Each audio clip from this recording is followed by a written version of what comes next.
Muy buenos días a todas, a todos que conforman la comunidad académica de la Universidad Virtual del Estado de Michoacán. Soy el doctor Julio César Leiva y el día de hoy estaremos discutiendo, socializando lo que implica un tema que le duele mucho a la educación a distancia, sobre todo en entornos virtuales de aprendizaje, que tiene que ver con el plagio, sobre todo en el posgrado, que se ha vuelto una práctica que va limitando la credibilidad de la formación académica educativa en los entornos virtuales.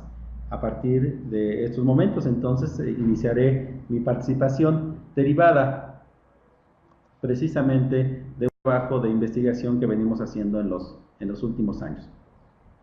Así, nuestro título tiene que ver con algo que nos implica una construcción, me parece, conjunta entre la comunidad académica, entre la comunidad estudiantil, por supuesto, pero también a niveles de la dirección de una institución educativa que trabaja en este tipo de formación.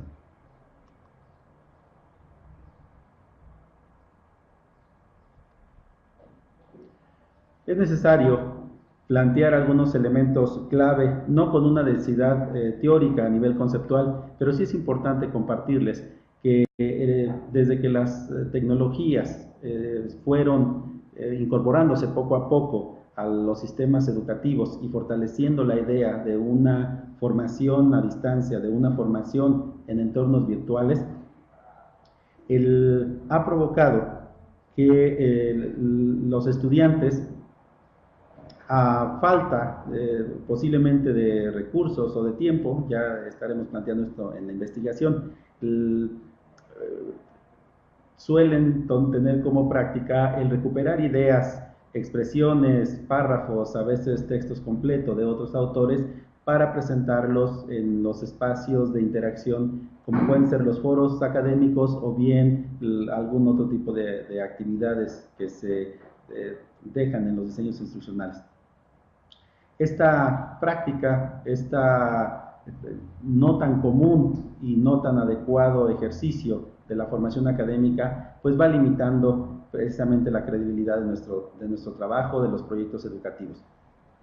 En un elemento muy básico, se trabaja en la investigación como el plagio, como un ejercicio o una recuperación o presentación de ideas textuales en términos de texto, pero también como ideas recuperadas o esquemas o información general que se presentan como propio y que, sea doloso o no, no se le da el crédito a las personas o a las fuentes donde se recuperó la información. En esto va a estribar esta charla de 20 minutos. ¿Cómo se llega al plagio como un objeto de investigación educativa? Uno de los primeros elementos es el compartirles que desde 2004 venimos trabajando en la formación en entornos virtuales a través de plataformas educativas, a veces entornos mixtos o semipresenciales, que a lo largo de estos 12 años hemos venido trabajando en 12 programas diferentes entre la licenciatura, la maestría, el doctorado y algunas especialidades, lo que nos ha permitido entonces recuperar muestras diversas, tanto en términos de tiempos, en términos de edades y en términos de niveles de formación. El trabajo que hemos realizado de manera colaborativa ha sido con instituciones tanto públicas como privadas y tanto nacionales como internacionales, lo cual nos permite contrastar qué es lo que sucede en estas comunidades académicas que suelen tener ese tipo de prácticas. Durante este tiempo, un poco más de 335 estudiantes de diversos programas y niveles han sido partícipes de este ejercicio. ¿Cuál es el problema que detona el que se haga investigación educativa con respecto al plagio electrónico? Uno de ellos es que cuando se trabaja en los foros de discusión, que es un aspecto, me parece, central, porque va a detonar o va a tener implicaciones muy fuertes cuando se tenga que trabajar sobre ensayos o sobre avances de investigación. La primera que nos parece preocupante, o uno de los elementos que nos parece preocupante dentro del plagio electrónico en un espacio de discusión como son los foros, es el hecho de que se empiezan a generar discusiones artificiales. Estas derivadas de una presentación que no es propia, de una información que no es propia, de un esquema que no es propio, y por lo tanto, la persona que promueve un trabajo no original va a provocar participaciones de sus compañeros a partir de una idea no propia. Ese no es el problema, porque la idea puede ser muy interesante. El problema es que empezamos con una falta de respeto hacia el otro, hacia aquel que lee pensando en que son mis ideas, pensando en que tengo un buen argumento, o pensando o haciéndole saber que tengo una experiencia en algún campo de la discusión. El segundo problema, además de presentar una idea no propia, que, repito, puede ser con dolo o puede ser sin él, pero se empieza a entablar una discusión artificial. Esta, en un primer momento, como lo sabemos, en los foros suelen tener las primeras participaciones de agrado, de felicitación, y me parece que ese es un primer ejercicio que va limitando que las personas, que los estudiantes vayan generando las competencias comunicativas, competencias argumentativas, competencias de comunicación, competencias de escritura, que precisamente se van organizando en torno a una idea artificial. Me parece que es un elemento preocupante en un primer lugar en términos de que no se va consolidando una comunidad educativa en lo virtual derivado de estas ideas no originales. Otro elemento que nos parece o que ha surgido como elemento importante de la investigación es cómo esta práctica limita una lectura y un pensamiento crítico. Más adelante les compartiré, me parece, donde estriba el que nosotros recuperemos ideas y textos de otros autores. Toda vez, entonces, que al tener ideas ya hechas, pues eso me limita el pensar, me limita el dialogar con la obra, el dialogar con el autor, el dialogar con el otro. Y entonces los argumentos, tanto que yo presento como aquellos que me felicitan o aquellos que puede suceder un ejercicio en el que el disentir pueda ser importante, pues ese disentir, esa discusión, pues se queda sin fondo, se queda a un nivel de forma. La otra es que la interlocución se empieza a tornar en términos de una repetición de ideas ya hechas, de ideas que les llamamos clichés. Así, mi presentación, mi argumentación y mi postura frente a una idea que se ha planteado de manera artificial, pues va generando otras ideas artificiales.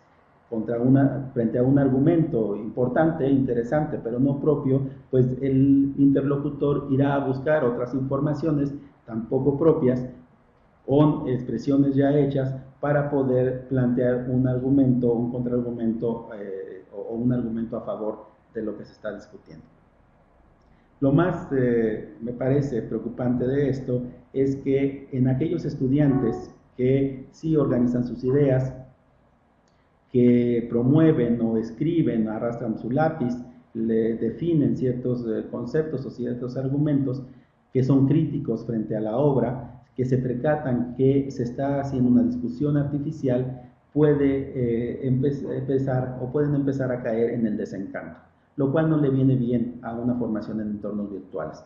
Ese escepticismo que se va generando en estas comunidades, lo que hemos visto es que va provocando que en lugar de elevar los niveles de argumentación, los niveles de discusión, lo que va haciendo es bajar precisamente la calidad, la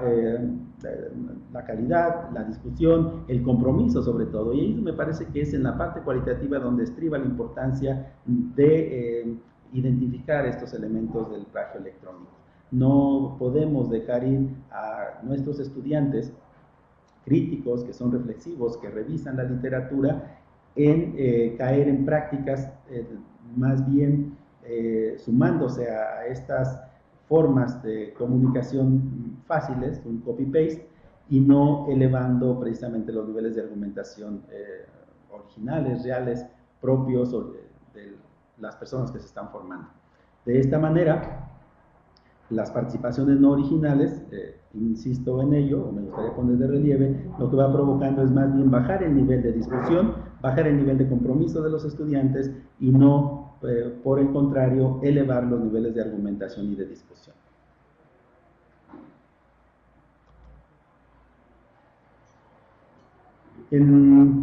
Dentro de los diversos, digamos, niveles de plagio que encontramos, pues algunas son citas breves. Muchas veces nos alcanzamos a percatar que no son con dolo, pero sobre todo cuando son pequeñas citas, expresiones. Nos preocupa un poco más cuando esta incorporación de ideas no propias se ponen a nivel de párrafos. Se ponen párrafos 7, 10 líneas, algunos un poco más extensos. Un nivel más preocupante es cuando nos comparten capítulos completos de textos que se hacen pasar por propios. Ahí es donde nosotros empezamos a ver o a distinguir, digamos, niveles de plagio. Plagio, finalmente, como recuperación de otras ideas, sin darles una cita, sin darles el crédito adecuado al autor o a la obra, lo es todo, desde una cita breve hasta un capítulo completo. Sin embargo, nos parece que los niveles son preocupantes en la medida en que las citas, la extracción de información se va haciendo más extensa, porque pues se pueden considerar varias cosas. Una de las que hemos encontrado es que en el plagio subyace no una intención dolosa, cuando menos en un primer momento, sino que no nos sentimos seguros de la formación que estamos adquiriendo, no estamos del todo seguros de la obra que hemos leído o del texto que hemos leído, y la presión académica, la presión social del grupo por conocer nuestra participación o nuestro punto de vista, nos hace revisar rápidamente algunos sitios con alguna frase clave, recuperar la información y exponerla. Otro elemento que nos ha surgido en la parte de las investigaciones es que no queremos exponer, digamos, o ventilar nuestras debilidades de redacción. Esto es que prefiero un párrafo ya más o menos construido en términos de argumentos, también en términos digamos, de revisión de sintaxis, y nos viene bien, digamos, ponerlo y mandar un mensaje de que somos académicos, que tenemos una buena formación en la lectura, en la escritura, unas buenas habilidades o competencias de redacción. Entonces, es un segundo elemento de simulación. Por un lado, presentar ideas, por el otro, la forma como se presentan esas ideas. Otro elemento de lo que hemos encontrado son precisamente la recuperación de esquemas que ya están en la red y que se presentan también sin darles un crédito a la fuente o al texto. Como lo dije al inicio de la presentación, el plagio nos preocupa en todos los niveles, pero sobre todo en lo que nos convoca en la Universidad Virtual del Estado de Michoacán, y esta plática en lo particular, es que estas prácticas que uno pensaría que se dan exclusivamente en la licenciatura o en los niveles de educación media superior o básica, en secundaria quizás, resulta que se viene fortaleciendo. Y esto tiene que ver, por supuesto, con una cuestión cultural, que en la siguiente diapositiva estaremos presentando.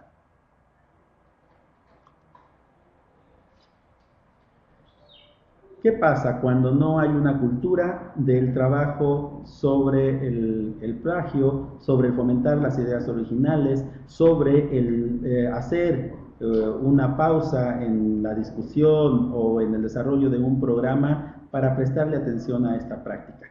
En el caso de los tutores virtuales, que es uno de los actores que participan en la investigación, es aquellos, una gran mayoría o un muy buen porcentaje de profesores que se encuentran en una zona de confort. Es una práctica más o menos frecuente del tutor porque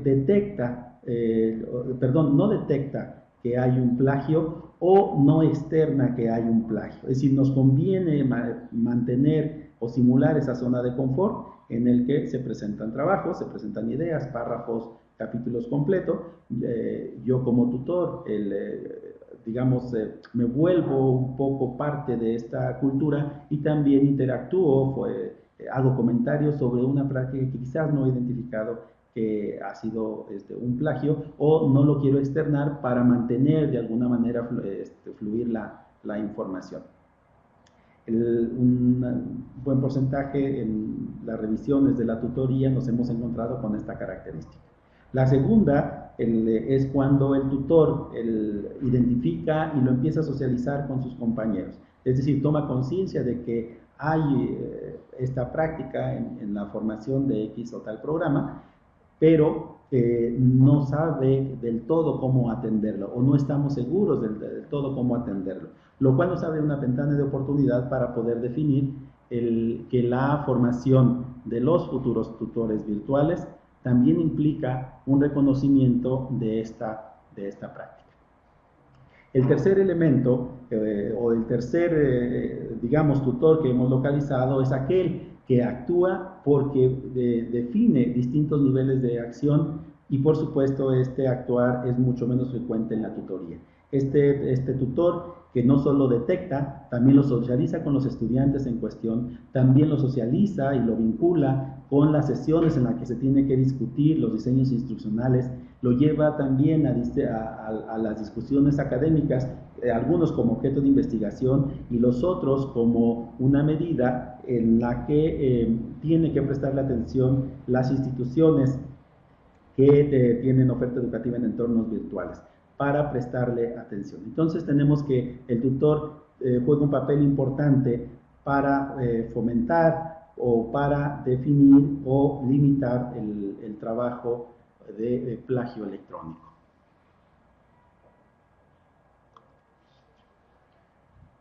¿Qué hacen las instituciones ante el plagio? ¿Qué deberíamos estar haciendo las instituciones ante este plagio? Uno de ellos es, primeramente, reconocerlo. No podemos hacer una actividad académica sin contemplar que este fantasma del plagio está presente no solo en educación virtual, desde luego, también en educación presencial, en los sistemas presenciales, pero lo que nos convoca es la credibilidad de la formación en los entornos virtuales.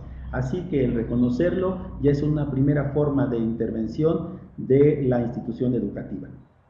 Si sobre todo se trabaja en la investigación educativa en entornos virtuales, reconoceremos que es una práctica común y por lo tanto se puede trabajar en sus reglamentos internos una vez reconocido. La otra es trabajar en la prevención. No se trata nada más de hacer una acción punitiva, sino que se fomenten actividades de aprendizaje, diseños instruccionales, en la que al fortalecer un diseño limite precisamente la práctica del plagio electrónico.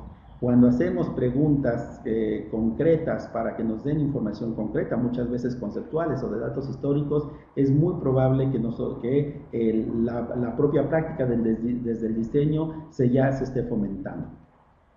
Esto significa que muchas de las actividades de aprendizaje tendrán que ser, digamos, no tan comunes, no irrepetibles, vinculadas a los contextos donde se desarrolla digamos, el campo profesional de las personas que participan en el programa y de tal manera que no sea información que necesariamente tengan que encontrar en Internet. Otro de los elementos que se puede trabajar es justamente la recuperación de evidencias no solo escritas, sino precisamente en video. Es decir, el hecho de que los estudiantes y profesores nos expongamos, como se hace en la educación presencial, a un video, también nos podrá ayudar a limitar el plagio. Por supuesto que se tienen que interpelarse, por supuesto que se tienen que recuperar ideas de otros autores, pero no sería lo mismo de recuperarlas textualmente a que un video muestre de alguna manera que se está parafraseando los aportes de un autor o una obra. El fortalecimiento de la tutoría, por supuesto que es fundamental. En la formación de tutores se tiene que contemplar el cómo atender los procesos de plagio, el cómo irlo limitando sin caer, digamos, en la exclusión o en lo punitivo necesariamente. Y me parece que esto implicaría trabajar con comités de ética que estuvieran de manera transversal, por un lado, en los diseños instruccionales, en las propuestas curriculares y desde luego de manera constante, como una cultura del trabajo intelectual original, tendría que estarse planteando en cada práctica educativa. Es decir, una cultura de fomentar el desarrollo de competencias comunicativas y argumentativas de manera transversal desde el planteamiento de la institución, en los diseños curriculares y por supuesto en los diseños instruccionales ya propios de la materia que convoca. Y la otra es proyectar credibilidad. Vale la pena tomar en cuenta que hay casos a nivel nacional e internacional donde se han quitado los títulos académicos, los grados académicos a personas que se asume o se demuestra que ha habido dolo en estos casos. Me parece que a esos niveles tendría que haber, por supuesto, sanciones, pero también tendría que fomentarse la credibilidad de la formación en entornos virtuales, publicando los trabajos académicos originales de estudiantes y de profesores. No, escribir y argumentar es un proceso y ese proceso implica momentos, tiempos, así que el tener actividades de inicio con grandes expectativas argumentativas, lo que va a provocar es precisamente que se practique, que se ejercite la recuperación de ideas no propias. Entonces, si lo hacemos en un proceso, podemos saber que un año después de estar en nuestros entornos virtuales o un año y medio, dependiendo la propuesta, podemos estar, por supuesto, evidenciando, mostrando, publicando trabajos propios de nuestros estudiantes y de nuestros profesores, por supuesto. Cierro con esta frase. Me parece que es fundamental el entender que el plagio electrónico no es una broma y tampoco es un juego. Debe considerarse como un delito académico grave que limita el desarrollo de competencias en los estudiantes y genera poca credibilidad en los programas que ofertan nuestras instituciones. Yo les invito a la comunidad académica que me ha escuchado, tanto a estudiantes como a profesores, que si queremos legitimar nuestra formación académica frente a los programas que no son fomentados en entornos virtuales, es necesario trabajar en una cultura de la argumentación y del desarrollo de competencias comunicativas, de trabajos e ideas originales. De otra manera, seguiremos nosotros, digamos, siendo el espacio que se visualiza como una formación que no cumple con las expectativas de la formación presencial. Agradezco mucho su atención. Feliz día, feliz tarde, feliz noche.